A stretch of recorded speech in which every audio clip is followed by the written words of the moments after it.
62% زرعی پاکستان کا عام آدمی آج 2 وقت کی روٹی کے لیے محتاج ہے۔ زرعی پاکستان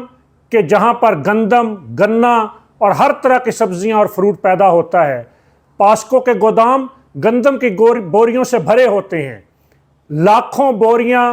کھلے آسمان کے نیچے ترپالوں کے نیچے پڑی ہوتی ہیں، لیکن پھر وہ بوریاں مٹی کی بوریوں کے اندر تبدیل ہو جاتی ہیں۔ نامعلوم کہ ہماری سول بیوروکریسی کے اندر یا ہمارے سیاستدانوں کے اندر موجود کیڑے اس گندم کو کھا جاتے ہیں، اور نتیجتاً ایک عام آدمی کو آج 150 سے 160 روپے کلو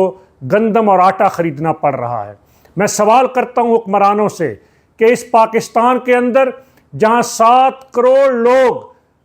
خط غربت سے نیچے ہیں، وہاں ایک عام آدمی کیسے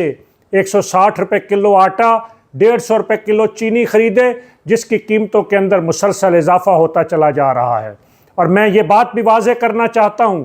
کہ پاکستان کا تاجر وہ بہت کم منافع کے اوپر اپنی دکانوں پر آٹا، چینی اور دیگر اشیاء ضروریہ فروخت کرتا ہے۔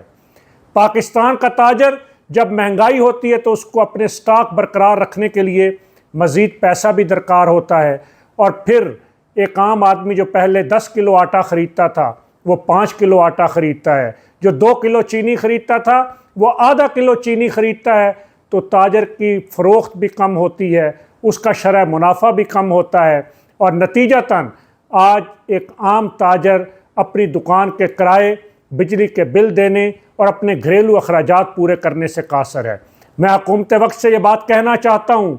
کہ حکومت کی ناقص پالیسیاں، ناقص انتظامی حکمت عملی، ملک سے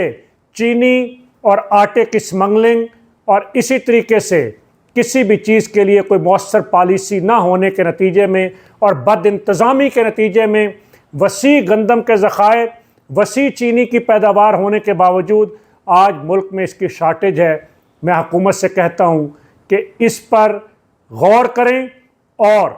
پاکستان کے اندر آٹے، چینی اور اشیاء خورد و نوش کی قیمتوں کو کم کریں، تاکہ مہنگائی سے متاثر ایک عام آدمی کے لیے اپنی زندگی کا ناطہ برقرار رکھنا وہ ممکن ہو سکے۔